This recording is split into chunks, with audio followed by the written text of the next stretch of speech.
All right, time for more of the Argonaut Weekly here at GoArgos.com. Rob Alden along with head women's basketball coach Shannan Bergen. Just one game for the women's team as well last week because of the exam week. On Sunday they went to Cleveland, Mississippi and lost to the top-ranked team in the nation, Delta State, by a score of 75-53. So, Coach, obviously you never want to take a crew anywhere and come away with a loss.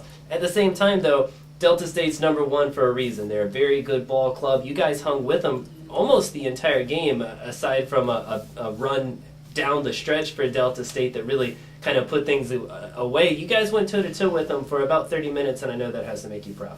Yeah, I mean, we came out of the gate well. We were ahead of them for, most of the first half.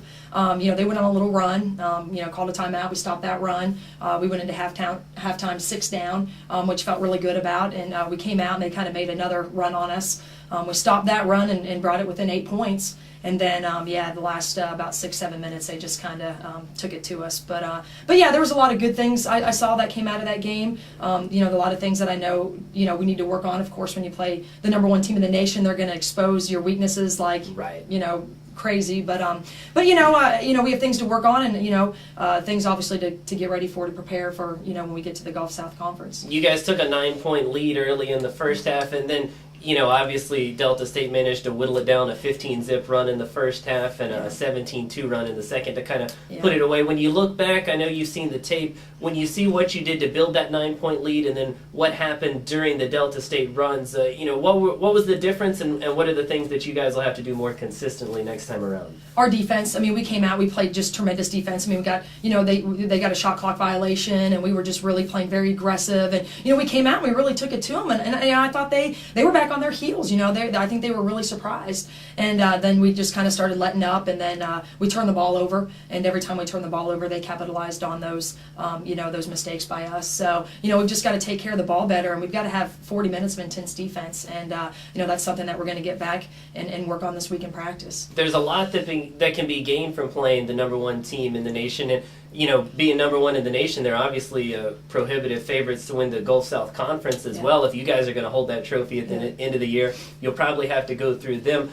When you play a team like that, it's a measuring stick. And do you think that the girls see it that way as well, and an opportunity to really see, all right, this is the level that we need to get to if we're going to be the ones raising the trophy at the end of the year? Yeah, I think so, and that's why, I don't mind playing them. I feel like if you're going to be the best, you got to beat the best. Sure. And, now my players know what we have to do in order to maybe be standing there in the end. So, if you don't play those teams in that caliber of competition, then, you never know what you got to do. Right. And so I think it's a great thing, and we definitely know what we need to keep working on. And sometimes when you play teams that maybe aren't as strong as a Delta State, some of your mistakes don't get exposed like they do when you play the number one team in the country. But we had nothing to lose. I thought we went in there and competed well, and we just got to clean up some things, and we still have some preseason games to do so, and get ready for our first conference game in January. Let's fast forward to this weekend. You guys will head down to Melbourne, Florida, the Florida Tech Christmas tournament. St. Michael's College in the opening round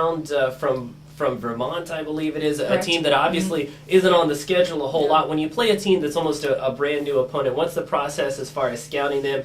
And then, how much do you hope that the girls kind of, pick up on their tendencies early in the ball game? Yeah, we just got to prepare them this week. We've got 4 days of practice, so, I've already watched game film on them. They're a good shooting team, very fundamental, kind of remind me of an Eckerd College. I think that, we'll just have to come out and be really aggressive against them. It's an actual tournament, so, right. If we can handle St. Michael's and Florida Tech, handles Palm Beach, then, we'd go against Florida Tech, which would be, I think, a great matchup, a Sunshine State opponent. So hopefully that's where we'll be, and, hopefully be able to, do good things against them as well. And then after the tournament, the Christmas holiday coming up, I know most of the players will leave and go see family for a few days, maybe a week or so. And, something that coaches always talk about is how you hope all the girls come back safe and healthy and in one piece and mentally prepared for that second half of the season. Yeah, the good thing is with this new life and balance, everybody's got to have 7 days off. So, some schools used to play up to the 21st, 22nd, maybe only have 3 or 4 days off. I typically give my young ladies a week. So, everybody's on the same playing field now. Everybody's got 7 days off. And, so, hopefully, the girls will have them, do some things over break and, enjoy their family and friends and, come back rejuvenated and get ready for our holiday classic. But first, it's the Florida Tech Christmas Tournament. Argonaut women's basketball team 5-4 on the season. They'll take on St. Michael's College. That's Saturday at 4 p.m. Eastern Time. And then depending on whether or not they win or lose that game, they'll play at either 2 or 4 on Sunday against either Florida Tech or Palm Beach Atlantic. Regardless of what happens on Friday or what happens on Saturday, you can listen to both games live right here at GoArgos.com.